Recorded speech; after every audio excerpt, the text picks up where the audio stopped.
नमस्कार। आज हमारे पास पुणे शहर के रियल एस्टेट और इंफ्रास्ट्रक्चर से जुड़ा एक काफी दिलचस्प दस्तावेज है। हाँ, ये असल में एक प्लान है। हाँ बिल्कुल, ये अगले 30 दिनों के लिए बनाई गई एक शॉर्ट वीडियो सीरीज का पूरा प्लान है और इसका मकसद है पुणे के विकास की पूरी तस्वीर दिखाना। अच्छा, तो चलिए देखते हैं कि ये प्लान क्या बताता है पुणे के फोकस के बारे में। क्या है इसमें? हाँ, तो ये प्लान काफी तेजी से शहर के कई अहम पहलुओं को छूने की कोशिश करता है, ऐसा लगता है। अच्छा, पहले दिन एक इंट्रोडक्शन है और उसके बाद रोज एक नया टॉपिक। जैसे दूसरे दिन हिंजवाड़ी आईटी पार्क और वहाँ के जो रहायशी हालात हैं वो। तीसरे दिन फिर हिंजवाड़ी शिवाजी नगर मेट्रो लाइन 3, उसकी क्या प्रोग्रेस है, मेट्रो पे फोकस। हाँ, और चौथे दिन पुणे म्यूनिसिपल कॉर्पोरेशन मतलब पीएमसी, उसके रिंग रोड का अपडेट। हाँ, और ये लिस्ट तो मतलब काफी लंबी है। हाँ, बिल्कुल। इसमें तो खराड़ी का कमर्शियल ग्रोथ भी है, वाघोली का इंफ्रास्ट्रक्चर, हाँ, पानेर बालेवाड़ी में लग्जरी घर, पिंपरी चिंचवड़ का BRTS मतलब वो बस वाला सिस्टम, हाँ, बस रैपिड ट्रांजिट सिस्टम, विमान नगर एयरपोर्ट का विस्तार भी है इसमें। अरे वाह। और काथरज कोंडवा रोड चौड़ीकरण, मगरपट्टा हड़पसर के स्मार्ट सिटी प्रोजेक्ट्स, ताथवड़े के नए आईटी पार्क भी। हाँ वो भी हैं। पुणे मुंबई एक्सप्रेसवे का क्या असर पड़ रहा है, लोहेगांव की कनेक्टिविटी, यहाँ तक कि PMC और PMRDA का जो इंफ्रा बजट है ना। अच्छा, बजट एलोकेशन पे भी बात है। हाँ, उसका भी जिक्र है इसमें। मतलब काफी डिटेल में जाने की कोशिश है। बिल्कुल, और सिर्फ इलाके ही नहीं बल्कि देखो कोरेगांव पार्क से लेकर रावेत तक, मोशी चिखली, NIBM ओंड्री और वो जो तालेगांव चाकन वाला इंडस्ट्रियल एरिया है, हाँ, इंडस्ट्रियल बेल्ट, वहाँ तक मतलब हर तरह के विकास को कवर करने की कोशिश है। बावधान मेट्रो, वाटर मेट्रो की भी कोई योजना है। वाटर मेट्रो पुणे में। हाँ, प्लान में जिक्र तो है पुराने शहर का रीडेवलपमेंट, नए मॉल और निवेश के हॉटस्पॉट कौन से हैं। और आखिर में मेट्रो लाइन 2 और 2025 से 27 के लिए पुणे रियल एस्टेट के भविष्य का एक अनुमान। मतलब ये सब इस 30 दिन के प्लान का हिस्सा है। यहाँ प्लान का संक्षिप्त विवरण समाप्त होता है, लगभग 50 सेकंड। तो ये तो हुआ प्लान का पूरा ढांचा, काफी कॉम्प्रिहेंसिव लगता है। हाँ, लेकिन इस 30 दिन के फोकस को देखकर पुणे के विकास के बारे में क्या बड़ी तस्वीर उभरती है। एक चीज जो मुझे एकदम साफ दिख रही है वो है कनेक्टिविटी पर जबरदस्त जोर।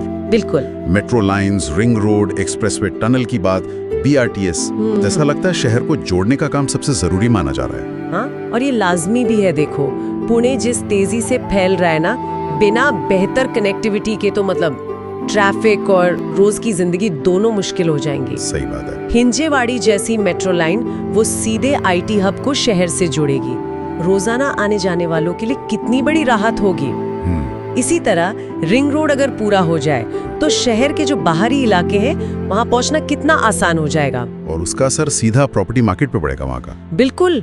तो ये प्लान यही दिखाता है कि भविष्य के विकास के लिए कनेक्टिविटी को एकदम रीढ़ की हड्डी माना जा रहा है। कनेक्टिविटी के अलावा प्लान में नए ग्रोथ सेंटर्स पर भी काफी ध्यान है। जैसे आपने बताया खराड़ी, ताथवड़े, महालुंगे, इनका भी जिक्र है। हाँ। क्या ये इस तरफ इशारा है कि पुणे अब सिर्फ अपने पुराने पारंपरिक सेंटर्स पर ही निर्भर नहीं रहना चाहता, मतलब शहर फैल रहा है? ये बिल्कुल मुमकिन है। देखो खराड़ी का जो कमर्शियल विकास हो रहा है, हाँ, और रिहायशी प्रोजेक्ट्स भी, और महालुंगे जैसे टाउनशिप मॉडल, ये सब यही दिखाते हैं कि शहर अब सेल्फ सफिशिएंट मतलब आत्मनिर्भर ग्रोथ हब्स बनाने की तरफ दिख रहा है। अच्छा, मतलब जहाँ काम वहीं घर वहीं सुविधाएं। हाँ, शायद यही भविष्य का मॉडल है जिसे ये प्लान कहीं ना कहीं दर्शा रहा है।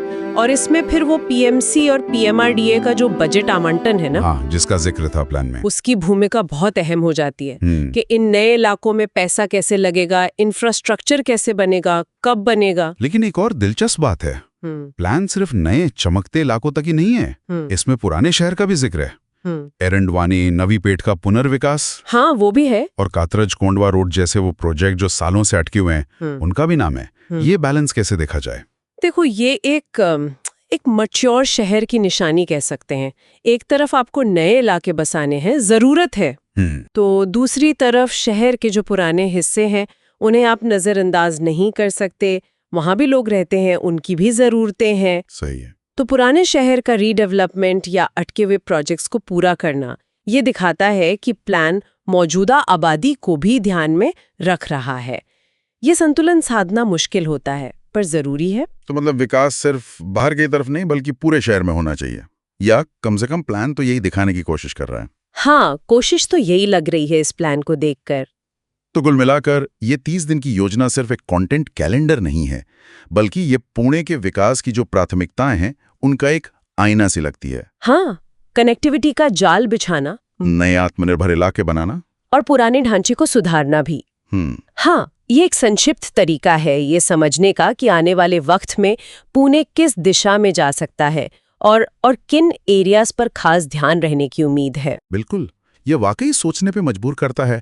अगर ये 30 दिन का खाका पुणे के भविष्य की दिशा दिखा रहा है, तो सवाल ये उठता है कि क्या इन सभी बदलावों के बीच, इन सब नए डेवलपमेंट्स के बाद पुणे का जो अपना एक अनूठा चरित्र है, क्या वो बना रहेगा?